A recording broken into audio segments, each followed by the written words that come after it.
There was a ton of attention paid to the release of the final college football playoff rankings yesterday as the committee decided to put Georgia, Michigan, TCU, and Ohio State in the final playoff, and in that order from a seed perspective. Now, after all the talk on whether Bama, Tennessee, or Clemson should have made it, when you look at the very loose criteria the committee says they used with a mix of the eye test, I believe they got it right when it comes down to those final four. Now, if you're a fan of a team that got in or got left out, you're going to side with your team and whatever logic follows, and that's expected and understandable. But if you want to get a true analysis, you have to take a sociopathic look at it. You can't catch feelings or fall in love with brands. We also have to be able to separate the teams that are deserving compared to those who may be favored by Vegas on a neutral field. Now, in the case of Ohio State, when compared to some that were left out, they lost one time all year to the number 2 team in the country who went undefeated in Michigan. When you look at TCU, they lost one time in an extra game in overtime to a top 10 team. Now compare those two with, let's say, Bama, who lost twice, including a loss to a now 4-loss LSU team. And the best quality win was against 20th ranked Texas, who beat TCU, or who TCU beat worse than they did. Now, if Bama played TCU on a neutral site, I'm betting Bama all day. There's no doubt about that. But you can't make decisions based on hypotheticals when the most important metrics are so one-sided. Now, some of you will be upset at this because your team didn't make it, and that's okay. I totally get it. But to quote the great philosopher Lil Tunechi, men lie, women lie, but numbers don't lie. I'm going to bring in my co-host. But David lies. But David's a liar. Especially David Michigan. Oh, David Michigan, yeah. David Cone, former Michigan quarterback, Heisman candidate, soon-to-be father of 2, can't believe it. And then my brother, apparently, former Western State, Colorado wide receiver, Blaine Crane, also known as Flaming Dragon on Friday and Peppermint Alice on Thursday, but we're not going to talk about that. Extra for that. Yeah, we're not going to talk about that. Guys, Final Four playoff. Do you agree? They got it right, I think. I think so, too. Got it right. I think so, I was a little surprised. I feel Not like... that they have a history of getting it wrong. That's not well, the point, I feel like the bed was pretty much already made for them. I know there's going to be some controversy with a little bit with Alabama, and then you can talk about Tennessee, and maybe you can throw Clemson in there. But at the end of the day, I think they got the seeding right, too. I think TCU playing that extra game as opposed to Ohio State not, them being able to keep the 3 seed, I thought that was right. I'm glad that they didn't, which, again, we all know what this is about. It comes down to ratings and things like that. But it was so obvious, and it would have been so obvious if they put Ohio State in that 3 seed and TCU in that 4 seed that they wanted that Ohio State-Michigan matchup. But I think they got it right, Blaine. I don't know if they did. I'm pretty sure Auburn should have been in that top 4. Let's be honest. I think we deserved it. Now, there's a fan. There's a true fan. That's really going to help the case of talking about Alabama. I'm really glad to see this the way the committee did it. Because, look, Alabama, you had a great year. Your schedule was tough. But 2 losses, and your best win was Texas. I don't think you deserve to get in the playoffs. I really don't. How crazy is it that Blake Sims won a national championship and Bryce Young's not going to win one? Hell, Jay Coker won one, too. I mean, yeah, A.J. McCarron won one, and, of course, A.J. played in the NFL. When I look at the metrics and you look at what really matters, the only argument I think that Alabama has is that we would beat TCU on a neutral field. But, I don't think you can look at a certain hypothetical and just go off of that. You have to look at, all right, head-to-head. We don't have a head-to-head for that. We do have a common opponent in Texas, and they both played them on the road. And you look at the difference there. You look at the losses. 2 losses to 1 loss has to be looked at. It has to be a big deal. That is one of the biggest metrics in my eyes, is how many games you lost. It's just the truth. So there'll be people that are upset. There'll be people that are happy.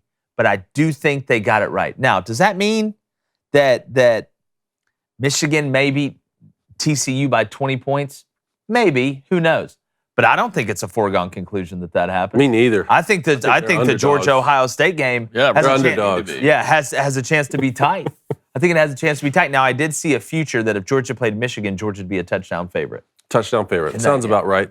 I go back to this point. Throughout the history of college football, the goal was, to win your conference, okay? And then that created a problem where you'd have one team say, well, we're the national champion, say we're the AP national championship, and another team said, well, we're the coach's national champion, right? And you had these split national champions some seasons throughout history. That created the BCS system where, you know what, we're going to take those top two teams and let them actually play in a national championship game. And that worked in a lot of cases. In some cases, it didn't work, like a 2004 Auburn team who goes unbeaten in the SEC, doesn't get a chance to play for the national title when SC and Oklahoma play for it. So that created a college football playoff system with 4 spots. That has solved the problem with the BCS system. In this year, we would have a number 1 Georgia versus a number 2 Michigan, both unbeaten, the only 2 undefeated teams, and it would be crystal clear. The fact that we even get a couple extra games where TCU has an opportunity or OSU has an opportunity to go in there and play in the college football playoff, I think is great. Now, this is the penultimate year of this, right? Next year is the last year of the 14 playoff. We're going to move to 12. I think it can actually be good for college football. You've won me over on some of your points with the 12-team playoff. Yes! But I believe that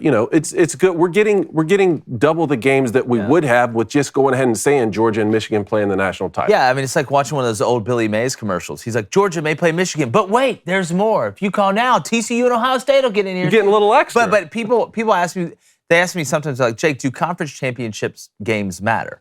And my answer is always, every team is in a different situation. You can't generalize this.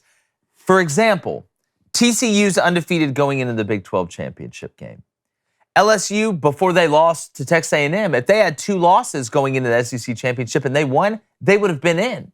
So the game that TCU is playing in the conference championship and the game that LSU is playing in has totally different implications for what happens. That's why you can't just make blanket statement, it either matters or it doesn't. That's not how it works. This isn't a binary choice. This isn't good versus evil or dark versus light. Every situation is different, and you have to approach it like that if they win or if they lose based on the circumstances that they have. And when you talk about the expanded playoff and people say, oh, well, it should just be Georgia and Michigan because that's what meritocracy really is. I thought meritocracy is playing it on the field. Like meritocracy is, it gets determined by in a football sense of playing it on the field. Okay, so we have 12 teams. How is that not meritocracy? It is actually played on the field. If you look at the definition of a meritocracy, it is basically abilities given because they're earned. Like, you earn the win on the field. If you're going to say maybe the opportunity, I guess, for one of those teams to lose, affects meritocracy, I argue against that when it comes to the expansion of the playoffs. So when it comes to conference championship games and when it comes to these situations in general, if you really want to get a true look at it, look, fan's short for fanatical, okay? You're not going to convince some people. You're just not. People are going to be pissed off, going to be upset, or they're going to be really, really happy. But if you really want to get a true analysis of it, you look at it from a total non-feeling standpoint. Because if you caught feelings in Major League Baseball, we'd all be Gold Glovers. Okay, but you can't catch feelings. You have to look at the true metrics. I was going to say one more thing here quickly. No, we're going to get college football playoff. If you think David, shut up. If you think TCU should be kept out because they lost in the conference championship, then that disincentivizes for conferences to have a league championship, right? And that's not a good thing. If you say that OSU should be kept out because they are rewarded for not even going to a conference championship, then that would keep Alabama and Tennessee out in this situation, at which point you're looking at Clemson, Utah, and Kansas State conference champions who would have to take a couple of those last 2 spots after Georgia and Michigan. And I don't think, I'm really glad that Clemson, Utah, and Kansas State are coming in at 7, 8, and 9 in the rankings. Because if you win a Power 5 conference championship, you have to be ranked inside the top 10. That's my idea of it. But I don't think those teams, Utah with 3 losses, Kansas State with 3 losses, Clemson with 2 losses, deserve to be in the college football playoff. Yeah. That's why I think they got this right. I just wish they'd come up with something to fix that. Just put numbers. Just put numbers next to the criteria. Hey, YouTube. If we get to 100,000 followers, I'm going to hit Blaine Encone in the face with a pie. So why not subscribe and get a friend to do it too? Yes.